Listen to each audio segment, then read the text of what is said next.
Villa and Birmingham City to be under one roof united in the first place. Big glass ashtray. One of these buggers, no, come hurtling the walls like that. It was me and Mick. I thought, who's it going to do? All of a sudden it hit me right there. A 100-strong mix of Brommy hooligans and National Front had steamed the venue and were causing havoc at the front of the Cockney Rejects packed-out gig at the Cedar House, Birmingham. Beer cans and bottles were being launched as the rowdy crowd turned hostile due to the Cockney Rejects' love for West Ham and their appearance on Top of the Pops singing Forever Blowing Bubbles after the 1980 FA Cup final victory. The Rejects were no shrinking violet. Born in East London Custom House, brothers Jeff aka Stinky Turner and Mickey were both good, unbeaten amateur boxers as kids and were both willing and able to live up to their notoriety by fighting with any fans who put it on them.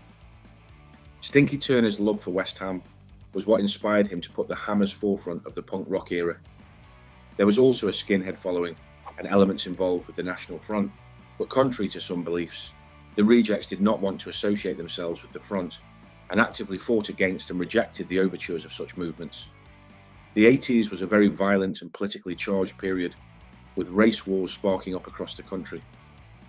As the rowdy crowd of NF and hooligans at the front got more volatile and aggressive, launching missiles and goading the frontmen of the Rejects to fight them, Mickey, true to form, jumped down and began trading punches with the skinheads at the front. The audience, like, just going smash, crash, bosh, just going right off. So that, knocking several on their arses, according to their manager at the time, Gary Bushell. The media suggested that it was Aston Villa and Birmingham hooligans combining with the NF to launch the attack on the Rejects, but at that time it was Birmingham who had a strong wave of their lads who were also connected to the front. The C Crew, who was one of Villa's main mobs at the time, were mostly made up of black and Asian lads and regularly went hunting for the front, which I will go into in another video. The truth is maybe somewhere in between, but there was a strong NF following and Birmingham contingent who were hell-bent on smashing the Cedar Club, Cockney Rejects and the ICF up that night. As Mickey traded punches and his brother Stinky joined him, a heavy glass ashtray spiralled over, smashing Mickey and cutting him badly, and things really kicked off then. Outnumbered 5-1, the Rejects ICF and their fans went berserk, smashing into the front and the Brummy attackers and drove them back across the dance floor with no mercy shown. Blood, snot and teeth went flying as fists, heads, homemade weapons, bottles and cans were smashed into each other by the warring parties. The owner of the Cedar Club was Eddie Futrell, king of the Birmingham clubs, a very successful businessman from a large family in the city, who allegedly once drove the Craze and the Lambriano brothers out of the country's second biggest city. He was known as a man who ruled his empire with an iron fist, and although not a criminal, he had a very heavy security team to look after his clubs. But even those lumps made up of ex-boxers, wrestlers, and hard-faced doormen were powerless to stop the vicious battle that was spilling out across the dance floor. When the madness quelled and the rioting Brummy hooligans and NF had departed and left the hall looking like a battlefield with furniture, bottles, glasses, and people smashed and broken, Grant Fleming described the night's violence as the worst he had ever seen. Mickey was taken to hospital to have 9 stitches put in his head from the glass ashtray, but had to make a sharp exit through a window as some of the Birmingham firm came tooled up to pay him a visit. They were none too happy that some of their pals had been bashed up by the Rejects and their fans and wanted to settle the odds.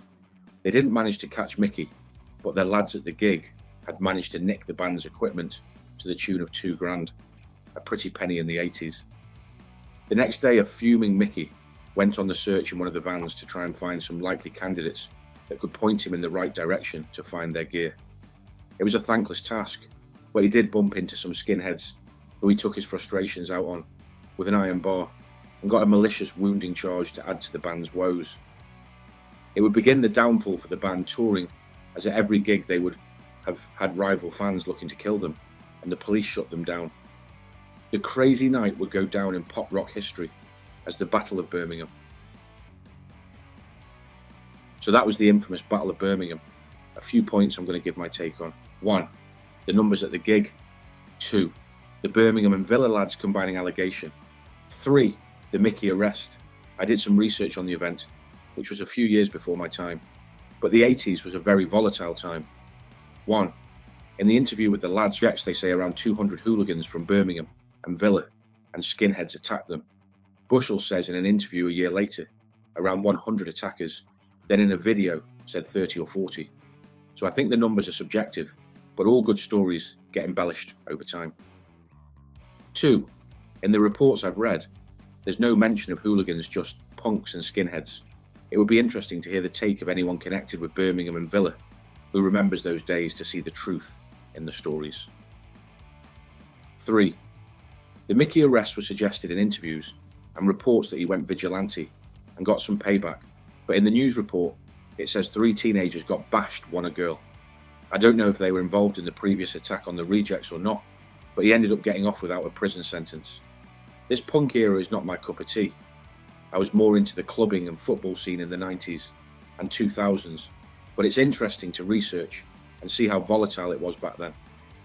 I hope you enjoyed this bonus edition. Look forward to hearing your feedback as usual. I actually had to fight anyone once, and then about 16 of them decimated 40 skinheads who were causing a lot of trouble.